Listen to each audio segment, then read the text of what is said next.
नमस्कार, मैं हुकम सिंह, टीजीटी सोशल साइंस। आज हम शिक्षा निदेशालय दिल्ली सरकार द्वारा जारी कक्षा 10वीं की सामाजिक विज्ञान की 29 सितंबर 2020 की वर्कशीट संख्या 37, जो कि भूगोल पाठ्य पुस्तक से संबंधित है, जिसका विषय है राष्ट्रीय अर्थव्यवस्था की जीवन रेखाएं। चलिए आज की वर्कशीट की शुरुआत करते हैं। सबसे पहले हम ये जानेंगे कि जीवन रेखाएं होती क्या हैं, जीवन रेखाओं का अर्थ क्या है। जीवन रेखाएं परिवहन तथा संचार के आधुनिक साधन हैं जो लोगों को एक दूसरे के समीप लाते हैं तथा राष्ट्रीय और अंतर्राष्ट्रीय व्यापार में सहायता करते हैं। अब आप देखोगे कि जीवन जो रेखाएं हैं वो किसी भी देश की अर्थव्यवस्था की एक तरह से रीढ़ है, और इसी की वजह से जो भी राष्ट्रीय और अंतर्राष्ट्रीय व्यापार किसी भी देश का वो संपन्न हो पाता है। अब हम शुरुआत करते हैं आज की वर्कशीट की। भारत विश्व के सर्वाधिक सड़क जाल वाले देशों में से एक है। वह सड़क जाल लगभग 56 लाख किलोमीटर है। भारत एक विशाल देश है। भारत विश्व के अंदर अगर क्षेत्रफल के साथ देखा जाए तो भारत का 7वां स्थान है, और काफ़ी बड़े भूभाग में भारत फैला हुआ है। तो इसके अंदर जो सड़कों का जाल है वो लगभग 56 लाख किलोमीटर है, क्योंकि एक जगह से दूसरी जगह जाने के लिए सड़कों की आवश्यकता होती है। तो हम बात करेंगे रेल परिवहन की अपेक्षा सड़क परिवहन की जो बढ़ती महत्ता है वो निम्न कारणों से है। आप इसको महत्वता भी कह सकते हैं, विशेषताएं भी कह सकते हैं, या उसके गुण किसके, सड़क परिवहन के। तो जो पहला हमारा जो बिंदु है, रेलवे लाइन की अपेक्षा सड़कों के निर्माण की लागत बहुत कम है। यानी कि रेलवे का निर्माण करने के लिए हमें बहुत ज़्यादा खर्च करना पड़ता है, क्योंकि पहले सर्वे होगा, उसकी देखा जाए कि कहाँ कहाँ से वो लाइन जानी है, और जो उसका बिछाने का खर्चा, क्योंकि उसमें आप देखोगे रेल लाइन बिछाने के लिए लोहे का इस्तेमाल होता है जो काफ़ी कॉस्टली होता है, और जबकि सड़क के निर्माण में हमें जो खर्चा है वो काफ़ी कम करना पड़ता है। तो दूसरा हमारा जो बिंदु है आज का, अपेक्षाकृत ऊबड़ खाबड़ व विच्छिन्न भूमार्गों पर सड़कें बनाई जा सकती हैं। यानी जो ऊबड़ खाबड़ जगहें हैं या जो विच्छिन्न जगहें हैं, जैसे अलग अलग जगह फैली हुई हैं, जैसे पहाड़ी इलाका हो गया, वहाँ पर सड़कों का निर्माण करना रेलवे लाइन की अपेक्षा आसान होता है। रेलवे लाइन हम निर्माण तो कर सकते हैं, परंतु उस पर खर्चा बहुत आता है। आजकल टेक्नोलॉजी का काफ़ी विकास हो गया है, तो हम टनल बनाकर या उसका इस्तेमाल कर हम रेलवे लाइनों को बिछा सकते हैं, पहाड़ों को काट कर, परंतु वो काफ़ी खर्चीला होता है। इसीलिए जो जो है सड़क परिवहन या सड़कें वो हमारे लिए सस्ती होती हैं। उसके बाद अगला पॉइंट है, अधिक ढाल प्रवणता तथा पहाड़ी क्षेत्रों में सड़कें निर्मित की जा सकती है। ये उसी पॉइंट का एक तरह से इसको दूसरे तरीके से लिखा हुआ, सेम वही जो हमने भी डिस्कस किया वही इसी के अंदर है। अब हम बात करेंगे अगला पॉइंट, यह है घर घर सेवाएं उपलब्ध करवाता है, यानी डोर टू डोर, तथा सामान चढ़ाने व उतारने की लागत भी अपेक्षाकृत कम आती है। यानी हम देखोगे आपके घर में स्कूटर है, बाइक है, कार है, हम आसानी से एक वस्तु को दूसरी जगह ले जा सकते हैं। किसके द्वारा? सड़क परिवहन के द्वारा। घर तक हम सर्विस मुहैया करा सकते हैं। जैसे आप देखोगे आजकल कुरियर आ रहे हैं, या कोई भी जो ऑनलाइन साइटें हैं वो अपना सामान कैसे पहुंचा रही हैं? सड़क परिवहन के माध्यम से। घर घर जो हमारा सामान आ रहा है, ऑनलाइन हम कोई भी ऑर्डर करते हैं, वो किसके द्वारा आ रहा है? सड़क परिवहन के द्वारा। जबकि हम रेलवे हो गई या जो हमारा वायु परिवहन है उसके द्वारा हम डोर टू डोर सर्विस नहीं दे सकते। अगला हमारा पॉइंट है, सड़क परिवहन अन्य परिवहन साधनों के उपयोग में कड़ी के रूप में कार्य करता है, और जैसे सड़कें, रेलवे स्टेशन वायु व समुद्री पतनों को जोड़ती हैं। अगर हम ये देखते हैं, जैसे में मेट्रो स्टेशन जाना है तो किसका इस्तेमाल करेंगे हम? सड़क परिवहन का।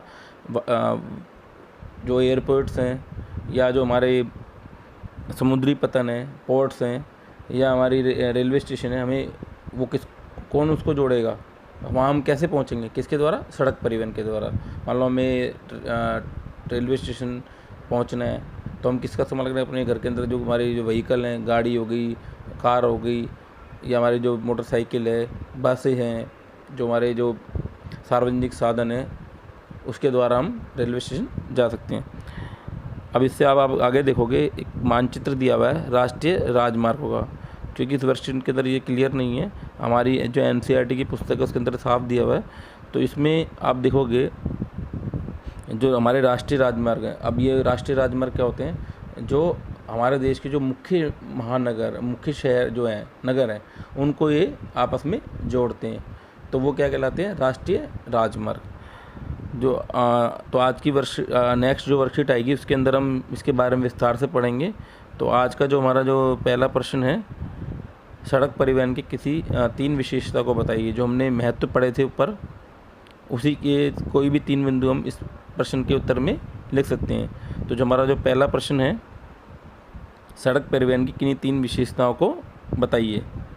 तो जो पहला हमारा जो उसका बिंदु है वो है रेलवे लाइन की अपेक्षा सड़कों के निर्माण लागत बहुत कम होती है। दूसरा, अपेक्षाकृत कम व्यक्तियों, कम दूरी व कम वस्तुओं के लिए परिवहन में सड़क परिवहन मितव्ययी है, यानी कि इसमें खर्चा कम आता है। अगर हमें कम लोगों को जाना है, अगर हमें मान लो थोड़ी दूरी जाना है, तो हम किसका इस्तेमाल करें, जो हमारे घर के अंदर व्हीकल है, स्कूटर हो गई, कार हो गई, या रिक्शे का इस्तेमाल कर सकते हैं, या बस का इस्तेमाल कर सकते हैं। तो इससे में क्या हमारा खर्चा कम आता है। तो हम ये तो यानी कि हम रेलवे का इस्तेमाल करेंगे या वायुयान का इस्तेमाल करेंगे। तो ये जो हमारा जो सड़क परिवहन है, वो जो हमारा जो अदर्स जो साधन है किसके, यातायात के, उससे ये सस्ता है। तीसरा, यह घर घर सेवाएं उपलब्ध करवाता था, सामान चढ़ाने व उतारने की लागत भी अपेक्षाकृत कम है। जैसे हमने ऊपर इसके गुणों के अंदर डिस्कस किया था, वही इसके अंदर है। घर घर हम कोई भी सेवाएं इसके द्वारा हम पहुंचा सकते हैं, और सामान उतारने चढ़ाने में की लागत भी जो अन्य साधन है परिवहन के, उसमें अपेक्षाकृत कम है। जो अगला हमारा जो प्रश्न है, क्या आप उन राजमार्गों का नाम बता सकते हैं जिससे होकर आपने यात्रा की है। तो अब जो हमने मानचित्र देखा है उसके अंदर बहुत सारे राष्ट्रीय राजमार्ग दिखाई दिए हैं। तो आप उनमें से कोई भी जो राजमार्ग है उसकी संख्या लिखकर आप इस प्रश्न का उत्तर दे सकते हैं, जहाँ जहाँ आप इन राजमार्गों के द्वारा गए हों।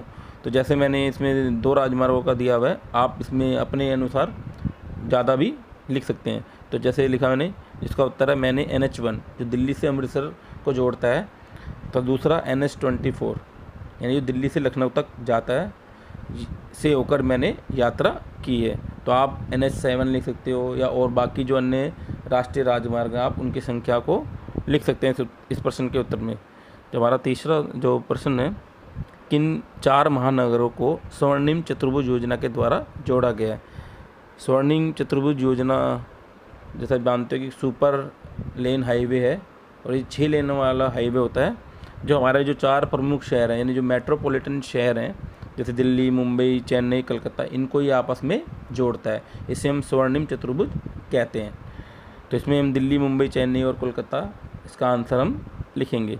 हमारा जो चौथा जो प्रश्न है, बेहतर सड़क परिवहन की व्यवस्था किस प्रकार हमारी ज़िंदगी में गुणात्मक बदलाव लाता है, उदाहरण देकर समझाइए। आप देखोगे कि जो सड़क परिवहन व्यवस्था है वो हमारे जीवन में एक तरह से काफ़ी परिवर्तन लेके आई है। तो इस क्या क्या हमारे जीवन में बदलाव लाई है उसके बारे में प्रश्न के अंदर चर्चा की गई है। तो उसका हम उत्तर लिखेंगे।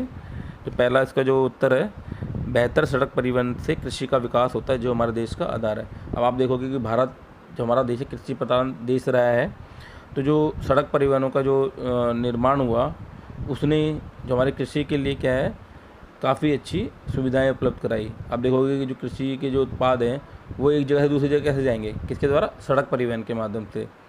दूसरा हमारा जो इसका उत्तर है, दूसरा जो बिंदु है, इससे उद्योगों तथा व्यापार का विकास होता है, जिससे देश का आर्थिक विकास भी तेज़ी से होता है।